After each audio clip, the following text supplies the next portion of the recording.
याच्यामध्ये त्याच्या हेल्थ मध्ये असा काही फरक नाहीये.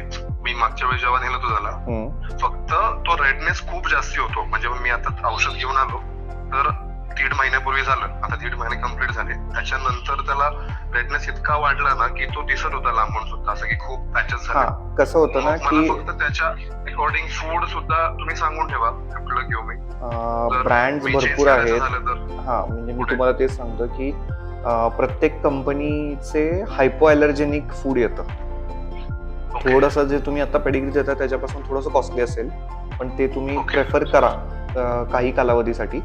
आणि घरातलं मील जर म्हणालात तर त्याला तुम्ही जसं मी सांगितलं फिश किंवा डक या 2 इंग्रेडियंट्स वरती तुम्ही जर फोकस केला, जे तुम्हाला थोडंसं अगेन घरातलं फूड स्वस्त पडेल, किबल थोडंसं महाग पडेल, याच्यावरती तुम्ही फोकस करावा. आणि दुसरं त्याला फिश ऑइल इन्क्लूड करा त्याच्या डाएटमध्ये, जेणेकरून त्याच्या स्किनची हेल्थ चांगली राहील. फिश ऑइलचं 5-5 ml सकाळ संध्याकाळ फॉर अ वीक, आणि त्याच्यानंतरच्या पुढच्या आठवड्यामध्ये तुम्ही 5 ml दिवसातून एकदा.